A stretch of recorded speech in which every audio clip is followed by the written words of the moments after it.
Breaking news from WRAL. Coverage you can count on. Breaking right now at 8 o'clock, a house fire rescue crew still on the scene of a fire that left a person hurt. We have new updates from that troubling scene. And as you're headed out the door this Monday morning, grab the coat. Temperatures are chilly to start with, but we'll see a fast warm up today. I'll show you when we could reach into the 60s. Thousands of USAID job cuts. The effect this will have right here in North Carolina.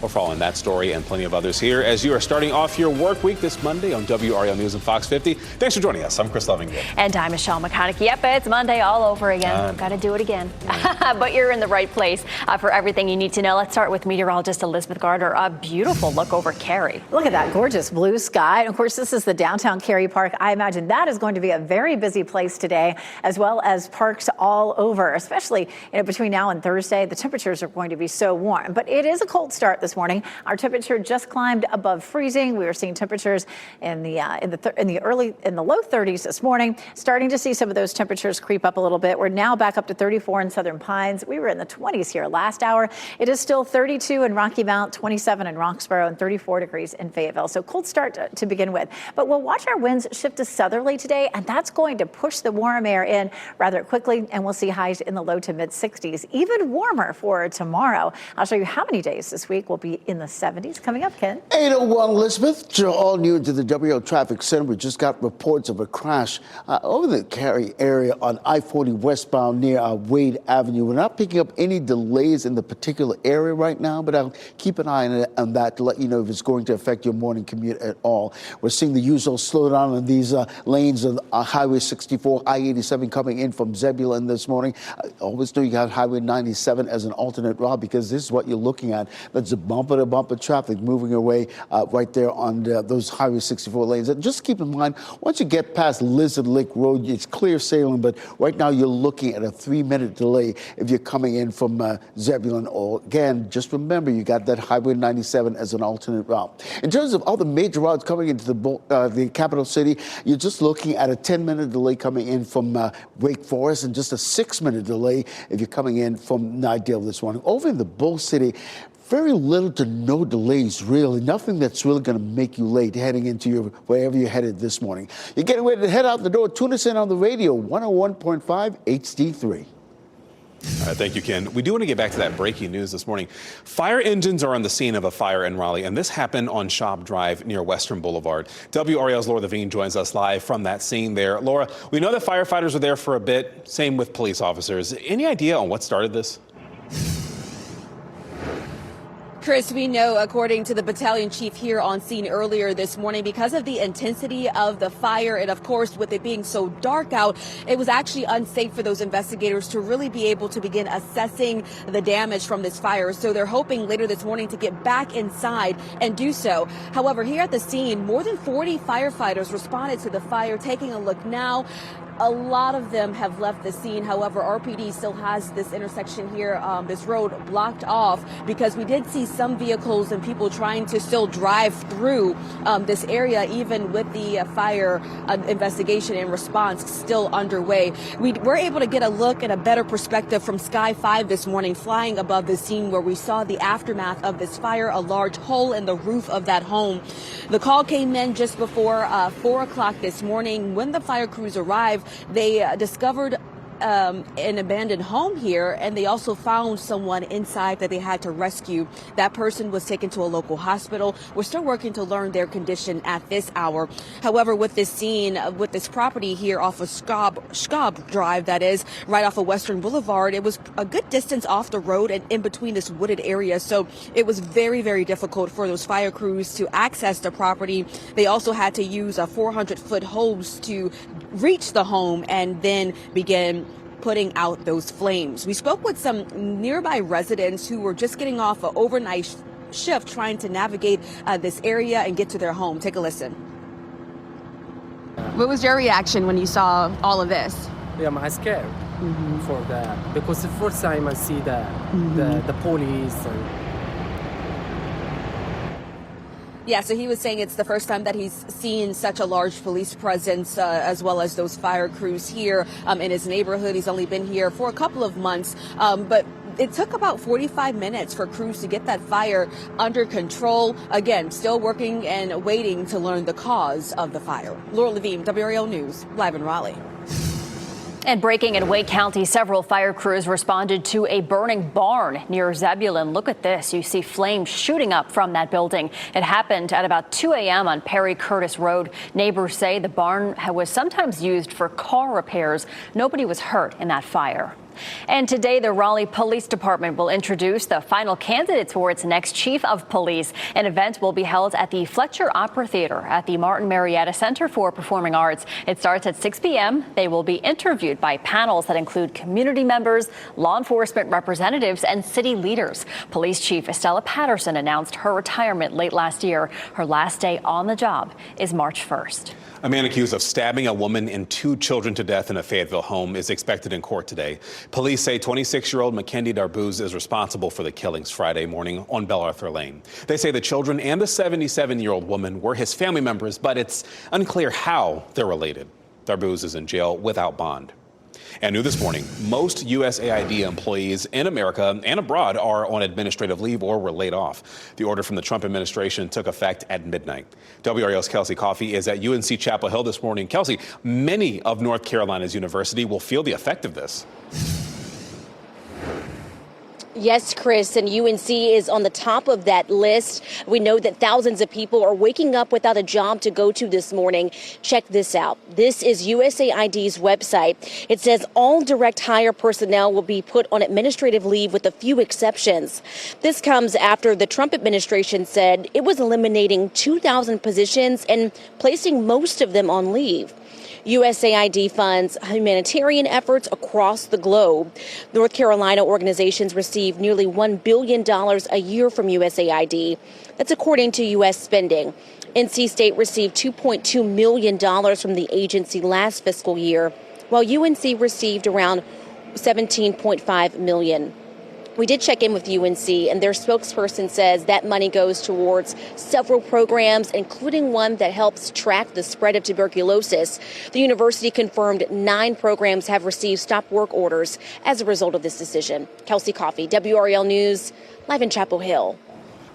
Prayers are being said around the world for Pope Francis as he deals with a complex lung infection. The Pope is still in critical condition this morning. In addition to double pneumonia and chronic bronchitis, the 88-year-old pontiff is also facing early kidney failure. Despite this, Pope Francis participated in Sunday's Holy Mass with those caring for him at the hospital. There's new leadership in Germany. Projections show opposition conservatives led by Friedrich Merz won in Germany's election. The Alternative for Germany, or AfD, came in second place. It's the strongest showing for a far-right party since World War II.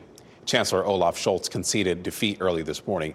And during a roundtable discussion yesterday, Merz said achieving independence from the U.S. is a top priority for him. World leaders are meeting in Kyiv, Ukraine today to mark 3 years since Russia's invasion. Ukrainian President Volodymyr Zelensky says he would be willing to step down if Ukraine were granted membership in NATO. Zelensky made his comments at a forum of government officials in Kyiv. And the Ukrainian president also says European countries must take part in any negotiations to bring about an end to Ukraine's war with Russia. The U.S. and Russia have been conducting peace talks in Saudi Arabia. So far, Ukraine and its European partners have not been involved in that. Your time is 8:08 this morning. Co-infections on the rise. A pediatrician explains why and how parents can help prevent their little ones from getting sick. And a night to celebrate the stars. The first-time honors at the Screen Actors Guild Awards. And beautiful weather in our forecast until it isn't on Thursday. That's when our next front will come through. It'll bring us some rain. Will it be enough to bring us close to normal for the month? I'll show you.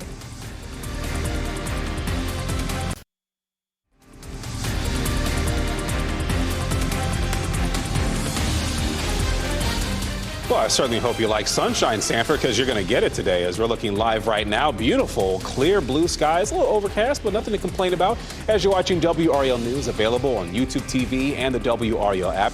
on your TV or your streaming device. I tell you what, Elizabeth, with all the gray we got last week, I welcome all the sunshine. Ooh, it's so pretty out there. We'll take a look at some more cameras. There's a little bit of cloud cover in Fayetteville, but it is exiting to the south as a low pressure system swings by well to the south. So no rain today, not much cloud cover either. Apex looking beautiful. Chapel Hill's courtesy of Top of the Hill Restaurant and blue skies over downtown Raleigh. Here's a look at that system that's been pushing some cloud cover just into the southern part of North Carolina. It's almost out of here. It's going to continue to move off the coast over the next couple of hours. The low stays down here in the Gulf and continues to move over Florida and does not have any impact on us. So we stay dry for the next several days. On my list between now and Wednesday is to get my car washed. It still has, all that snowy like brine and salt all over it. If you didn't get to it over the weekend, we still have 3 good days for it, even 4, but we are going to see some rain on Thursday. It's likely to be late in the day into the night. We'll be very warm ahead of this front and then cooler behind the front. So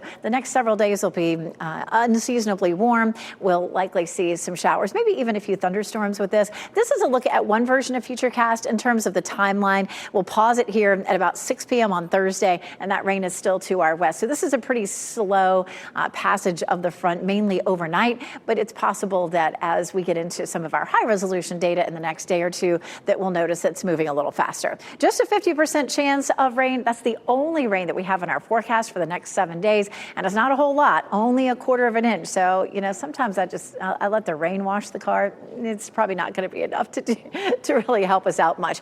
We're actually looking not so bad with our 30-day rainfall from the Triangle area northward. We're either at 100 to 135% of normal, but then from Raleigh southward, we're only at about 75 to 80% of normal, which is not terrible. We may have more rain in the forecast. The 4th through the 10th of March, we have a good chance of above normal precipitation and then near normal temperatures. Normal temperatures are going to be pretty close to 60 over the next few days. 63 today, 70 Tuesday, 72 on Thursday. Behind that front, it's a little cooler, but fairly comfortable for the weekend, Ken. Happening now in the WRAL traffic center, congestion beginning to ease in those Highway 64 westbound lanes coming in from Zebulon this morning, which is really good news. It used to be up to like 3 to 5 minutes. This is what it looks like. You're barely seeing a little bit of yellow there on live traffic map this morning. And in terms of delays, look at this. Just a 1-minute delay coming in from Zebulon. So if you're getting ready to head out and I-87, Highway 64, part of your morning commute, I think you'll be good to go. A couple of things that we want to bring your attention to. A Capitol Boulevard crash on southbound lane near Main Street. This is just south of Wake Forest. We're not seeing any delays in that particular area, but just look for some police activity in that neck of the woods if you happen to be navigating that intersection. Durley and in the southbound lane near Glenwood Avenue, a crash just reported. Not seeing any delays or any issues in terms of that intersection, but just keep that in mind. You'll see some police activity. In terms of the major routes coming into the capital city, you're looking at a 12-minute delay coming in from Wake Forest this morning. And over in Durham, very little to no delays on any of our major routes. I'm keeping an eye on I-885. That's usually the usual morning congestion that we see there. You're getting ready to head out this morning. Tune us in on the radio, 101.5 HD3. Thanks, Ken. The death toll continues to rise in Kentucky after massive flooding there. Kentucky's Governor Andy Beshear announced over the weekend that now 21 people have died in the floods. Kentucky has received a disaster declaration from the White House and is waiting on approval for direct assistance from the federal government. More than 100 roads are closed across the state, and more than 600 residents are out of their homes. An American Airlines flight from New York to India landed safely in Rome after an apparent bomb threat. The airline says the threat was not credible. Jonathan Bacon was on this flight, and he says he started paying attention to the flight tracker after the captain announced the plane was diverting. He could see the plane making a sharp turn away from the destination and instead heading toward Rome. Yeah, it's definitely the longest flight to Europe I've ever taken. It's like 15 hours from JFK to Rome is not ideal. American Airlines says that law enforcement inspected the plane after it was landing and nothing suspicious was found. We are hearing from members of the rescue team that pulled a man from the frigid waters of Hope Mills Lake last week. We first reported this to you last Tuesday, and now the team members are sharing about the intense moments of swimming out to the car and saving the man from his sinking car. I think anybody jumping into freezing water, of course, that's going to, make anybody question In a moment like that, you don't really have time to think about it too much, but you do react, of course. I compared it to a cold plunge. Yeah, very cold plunge. The high that day was 40 degrees with the water feeling much colder. Police identified the driver as a 37-year-old man from Florida. Crews rushed him to the hospital. He is expected to be okay. One of the officers was treated for hypothermia, but they were later released. Today, a woman accused of shooting and killing another woman at a Raleigh apartment complex has her first court appearance. 31-year-old Debria Moore faces first-degree murder charges, among other things. Officers responded to Casa de Luna Apartments on Bonneville Court. That was around 3:30 Saturday morning. Police found 28-year-old Ashley Searles with a gunshot wound, and she died at the hospitals. But investigators have not said what the motive was in this shooting. In Durham County, the Board of Commissioners will meet tonight. One item on their agenda is to sign a celebratory resolution highlighting the freedom of Keith Siegel from Hamas detention. It starts tonight at 7 o'clock. The meeting will be held in person and via Zoom.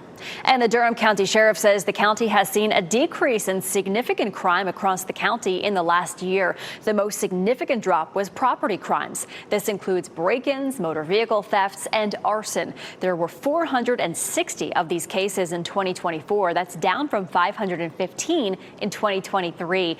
And other crimes, including violent crimes like murder, rape, robbery, and aggravated assaults, that was down 4% last year compared to 2023. The sheriff says that getting guns off the street, that is still a challenge. 304 firearms were seized last year. In 2023, that number was 262. The FDA issued an urgent warning about frozen shake products linked to a listeria outbreak. The Lions Magnus Corporation is recalling 4-ounce cartons of Lions Ready Care and Cisco Imperial frozen supplemental nutrition shakes. This recall was issued after the FDA found the shakes were linked to that listeria outbreak going back to last year. The products are often used in facilities like nursing homes. They were distributed in 21 states, including here, yes, in North Carolina. The agency reports 38 illnesses with 11 related deaths. And it appears co-infections are rising this winter. Some children are experiencing 2 viruses at the same time. Cleveland Clinic children's doctor Camille Sabella says co-infections can happen with many viruses circulating right now. He says that testing is critical because it can lead to a diagnosis and treatment assessment. Dr. Sabella says that most kids handle having 2 infections pretty well and are able to recover at home. In more severe cases, though, they may need to be hospitalized. If your child has trouble breathing, it is recommended that you take them to a doctor right away. Probably the most effective thing you can do is just wash your hands. A lot of these viruses are really spread through the air, but the majority of the spread, especially things like RSV, is really hand to hand, close to close. So really being careful about strict hand washing is really important. And when the kids are sick, keeping them home from school and from daycare helps as well.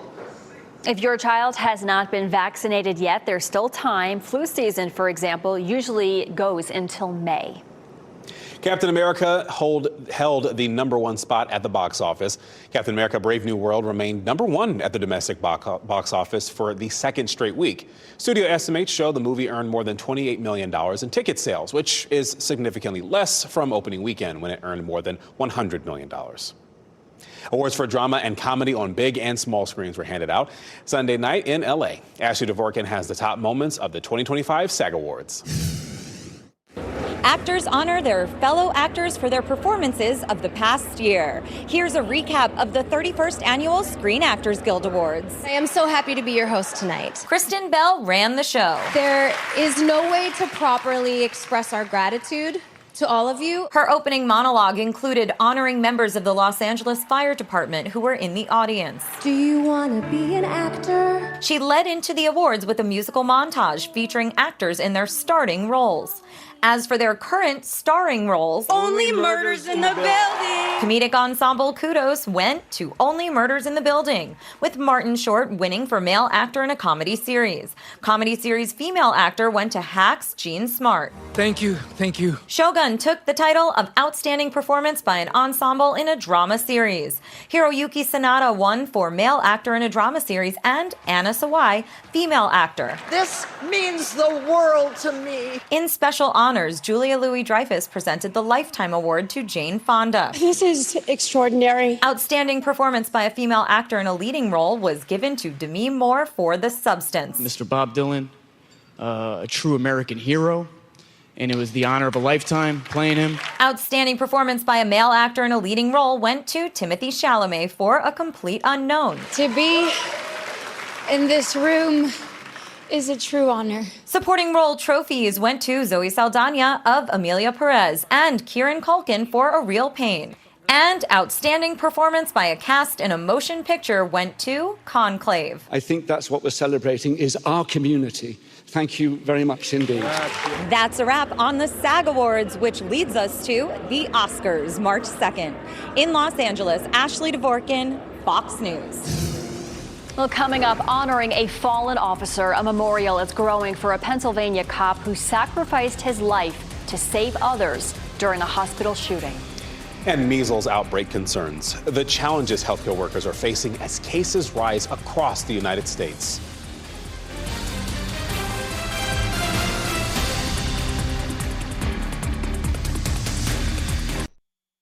As you get into your car, tune to WRAL News Plus on your radio. In Raleigh on 99.3 FM. In Durham, 96.5 FM. And everywhere on 101.5 HD3.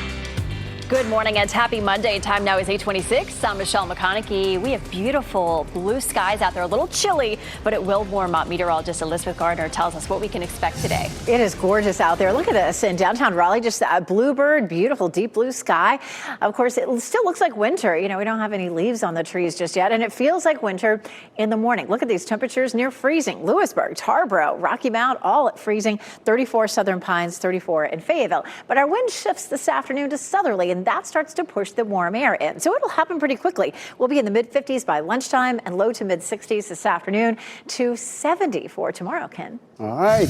Here's a live look outside at I-40 and Wade Avenue. Traffic flowing nicely in all directions. The westbound lanes moving away from us. In terms of the other major routes into the capital city, you're looking at an 11-minute delay coming in from Wake Forest. Just a 4-minute delay if you're coming in from Nidell. The Bull City, very little to no delays on many of the major routes, except for you're coming in from Hillsborough and 85. You're looking at an 11-minute delay. Going in and out of Durham this morning on I-85, that's the trouble spot. 10 minutes if you're heading into Durham, 8 minutes if you're heading away from the Bull City. I've had an update on the bottom of the hour over in Fox 50.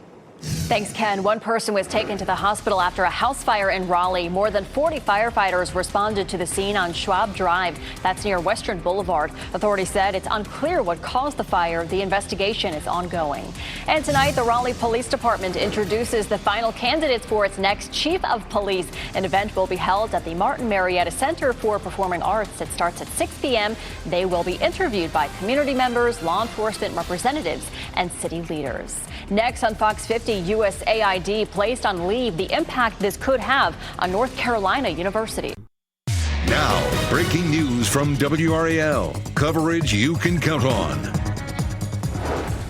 A house fire in Raleigh. New updates from this scene this morning as investigators are revealing what exactly they've been dealing with so far. Lots of sunshine out there, but the temperatures are still chilly as you're heading out the door. Expect temperatures in the low to mid 30s. I'll show you when our temperatures climb into the 60s.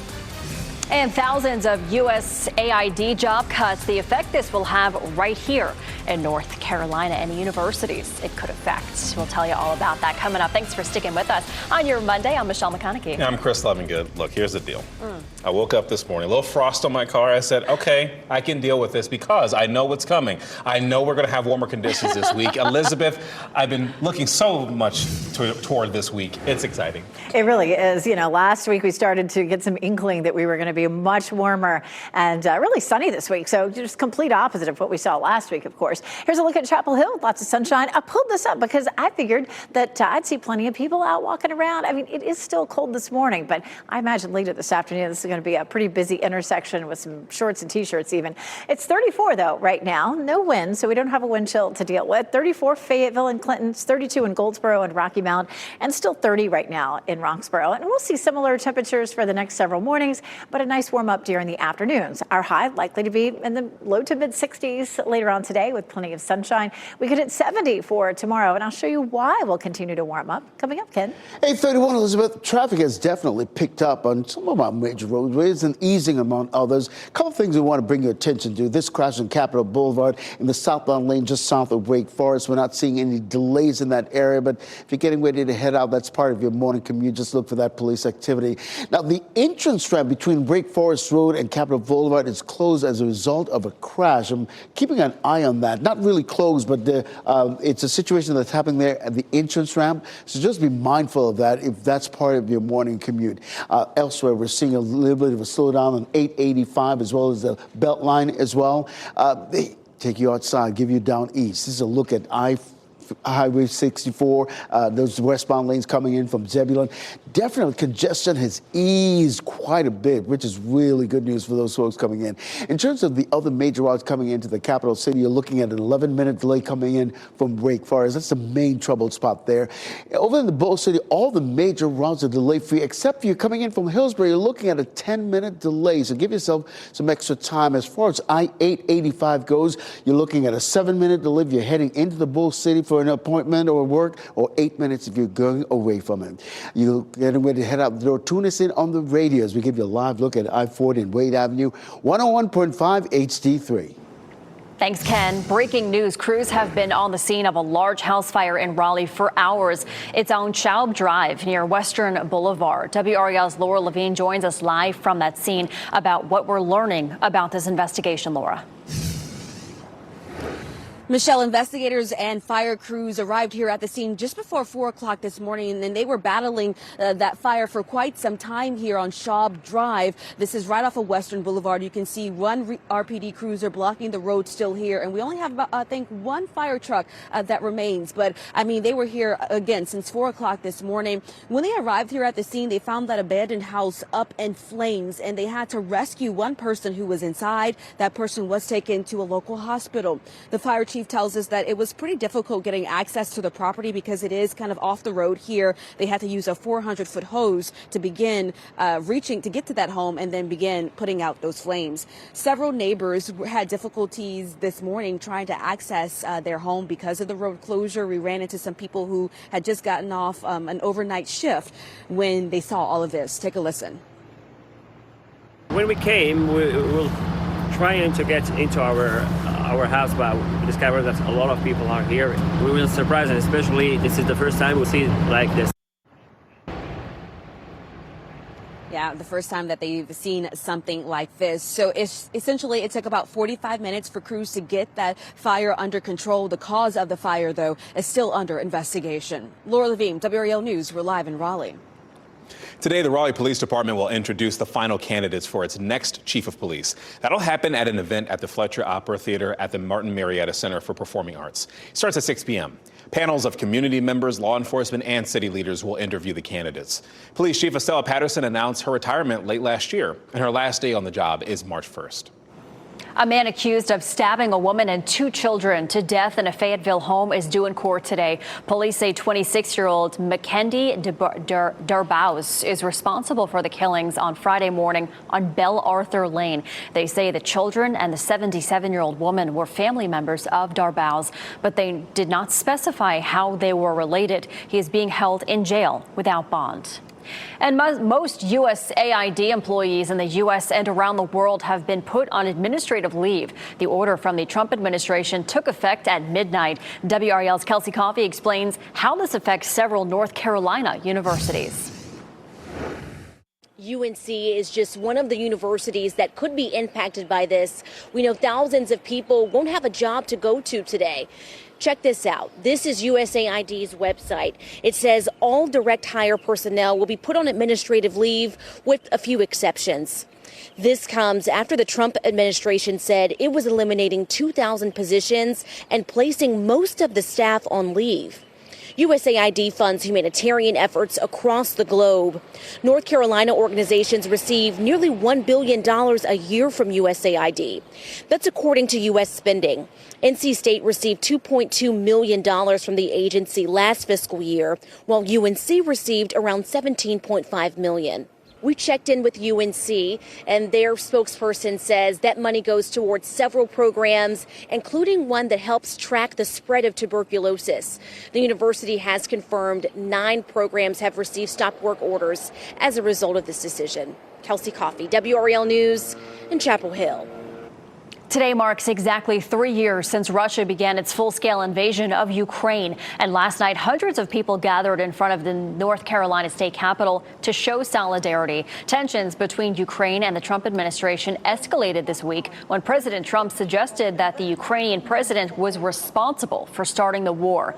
People say that messaging like that is exactly what drives them to come to events like this one. The words that are coming out of Washington are so stressful, so hurtful. To feel like we're abandoning Ukraine, and it's quite personal. It's abandoning my family, and it just seems incredible to believe. And Republican U.S. Senator Tom Tillis has pushed back against President Trump's stance on the war. On Thursday, Tillis denounced Russian President Vladimir Putin, calling him a cancer. And Michelle, with that 3-year mark of Russia's invasion, there is a heightened sense of fear happening right now in Marseille, France. These are pictures just coming into the WRAL Live Center right here as emergency teams are on site there outside the Russian consulate where a bomb exploded. A second device was also thrown against that consulate's outer wall. That one failed to detonate. It landed on the sidewalk there. A bomb disposal expert was called in to handle the unexploded device. Witnesses there say the suspect took off. An investigation has been launched. There are no details on a suspect or possible motive out of this, but Russia is calling this a terrorist attack. This all happening as world leaders are meeting in Kyiv today. Thank you, Jeff. New leadership in Germany. Projections show that the opposition, conservatives led by Friedrich Merz, won in Germany's election. The Alternative for Germany, or AfD, came in second place. It's the strongest showing for a far-right party since World War II. Chancellor Olaf Scholz conceded defeat early this morning. The election happened 7 months earlier than planned after the collapse of the Scholz coalition. During a roundtable discussion yesterday, Merz says achieving independence from the U.S., that is the top priority for him. More than 1 billion Catholics around the world are praying for Pope Francis amid his health concerns. The Pope remains in critical condition this morning. In addition to double pneumonia and chronic bronchitis, the 88-year-old pontiff is also facing early kidney failure. Despite this, though, Pope Francis participated in Sunday's Holy Mass with those caring for him at the hospital. We're hearing from the mother of the police officer killed during a shooting at a Pennsylvania hospital. A vigil is growing in York, Pennsylvania, to honor the life of Officer Andrew Duarte. He was shot and killed Saturday at UPMC Memorial Hospital. And police say Diogenes Archangel Ortiz arrived at the hospital and then entered the ICU. He was carrying a bag with a semi-automatic handgun and zip ties. He held a doctor, a nurse, and a custodian hostage, according to investigators. But police did kill him during a shootout. Duarte's mother, Nancy, talked about her son's bravery. I'm not surprised that he answered the call. I'm not surprised he was one of the ones in on the front. He was a mighty warrior. Investigators say Ortiz had recently been contacted with the hospital's ICU for a medical issue involving another person, but information on that person, it wasn't given as police try to figure out a motive. A big win last night for NC State's women's basketball. They broke Notre Dame's 19-game winning streak. They beat them 104-95 in double overtime at Reynolds Coliseum. Notre Dame's women's basketball came into the game as the top-ranked team in the nation. NC State came in as number 13. Certainly earned the right to celebrate just then. Your time is 8:40. Concerning rise in measles cases, the challenges that healthcare workers are facing as more scientists are laid off. And a bit of a cold start this morning, making way for a warmer afternoon as you're taking a live look at Zebulon this morning from the WRAL Live Camera Network. Don't worry, meteorologist Elizabeth Gardner will come back to tell you when those spring-like temperatures are going to hit this week.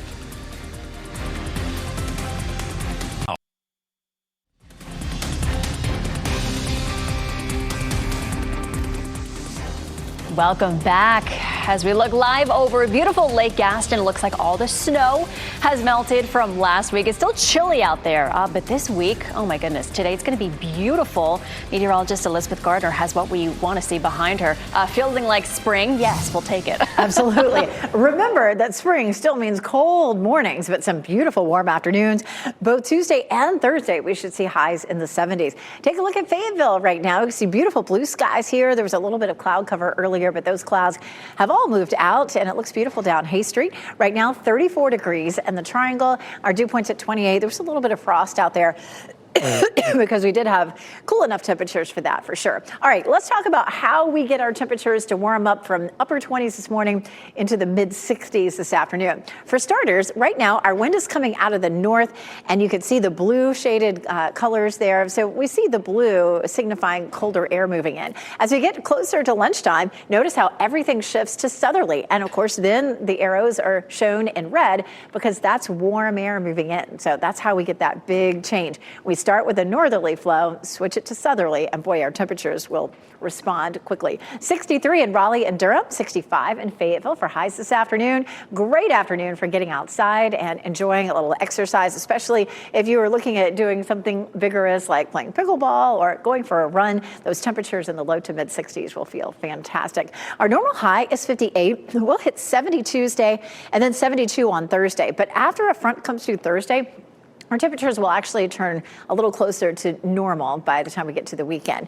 Of course, another sign of spring is the later sunsets. Our sunset right now is at 6:05. In 1 week, it'll be 6:15. And then in 2 weeks, it's 7:21 as we move back to daylight time. Of course, our sunrise is an hour later as well, but I know a lot of folks enjoy having that extra daylight in the afternoon.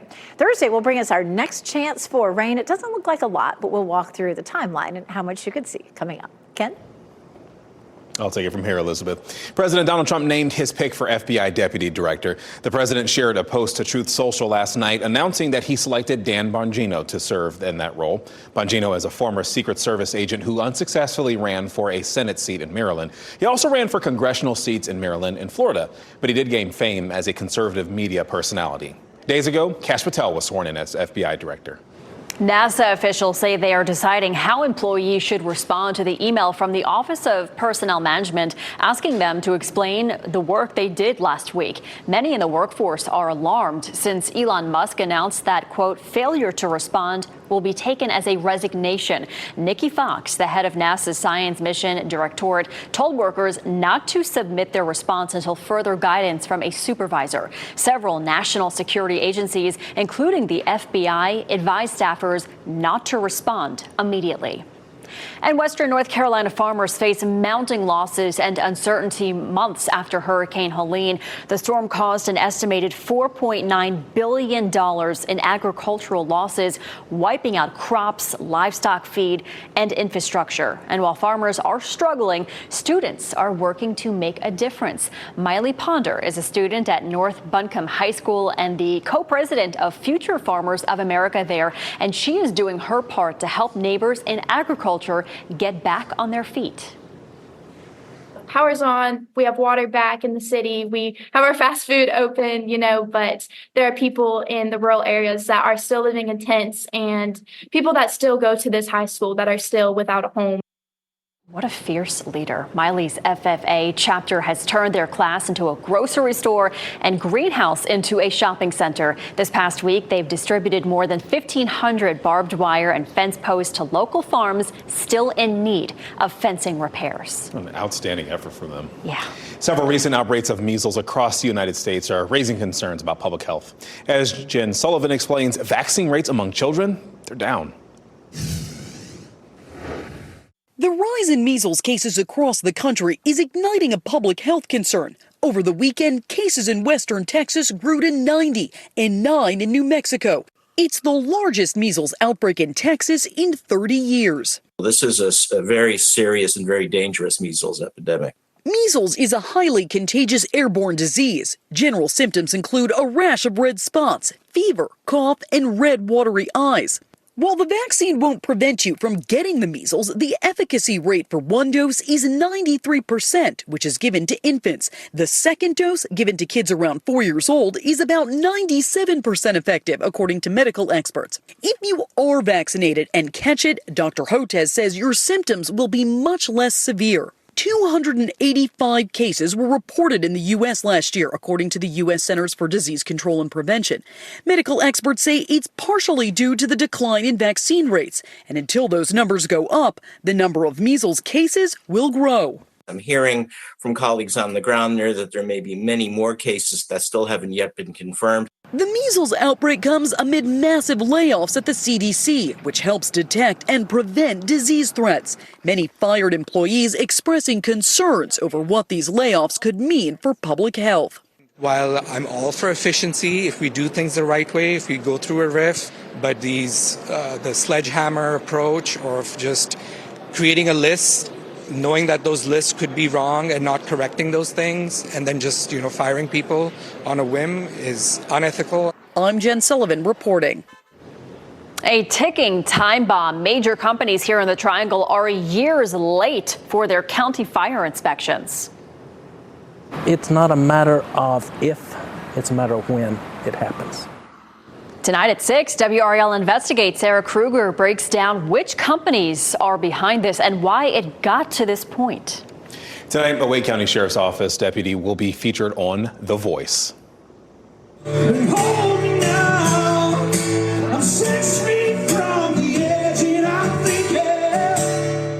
Hear those pipes? Deputy Robert Hunter will try to turn some chairs during his blind audition for the show. He says his love of music took hold in college at Appalachian State University. That's where he was getting his criminal justice degree. You can watch Deputy Hunter's audition for The Voice at 8 p.m. on WRAL. It's a great voice. Oh my gosh, he's so good. My fiance and I watched that show, so we're watching. I love it. All right, professional chefs head to the audition rounds on Next Level Chef. Plus, alliances begin to form on Extracted. Ashley Dvorkin previews that and more coming up on Fox 50 this week. I can do it. I'm not a crybaby. Emotions run high and alliances begin to form on Extracted. Here's what's hot on Fox. What is that? Monday, families decide on critical supplies for their survivalists on Extracted as they compete for food. Is a veteran lifeguard. Then on Rescue High Surf, a new lifeguard joins the team. Thank you. Enjoy.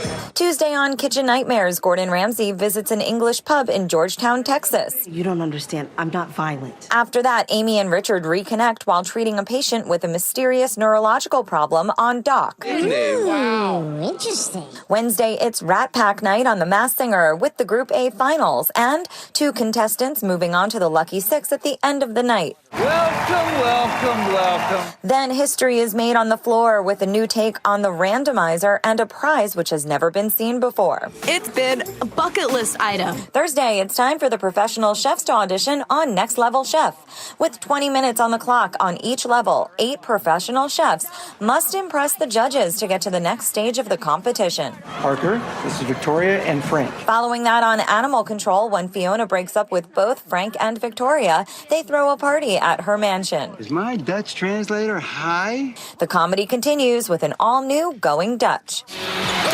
Fox Sports rounds out the week with college basketball, UCLA at Purdue.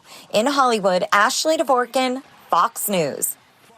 Animal Crossing signs didn't prepare some Florida drivers for what they saw on the road. The U.S. Fish and Wildlife Service shared a video of the moment a gator stopped traffic in Florida. Of course, this would be Florida. You can see this reptile walking across the road while, look at that in its mouth, just a turtle, no big whoop. Some people online joked about how helpful the gator was being, but if you didn't know, adult alligators are known to eat turtles along with other fish, snakes, small mammals, and even birds, Michelle. He's carrying his snack across the street. Oh, boy. All right, well, Wisconsin police make an unusual rescue. A dog owner stopped by the police station, desperate for help. Little Murphy got his head stuck in a jar while trying to retrieve the last milk bone lying in the container. The owners tried for an hour to get that jar off of the pooch's head. Officers used some tools to free him. Oh, poor puppy. Hope he gets some of those treats. Hey, before we go to break, here's a quick look at your winning lottery numbers.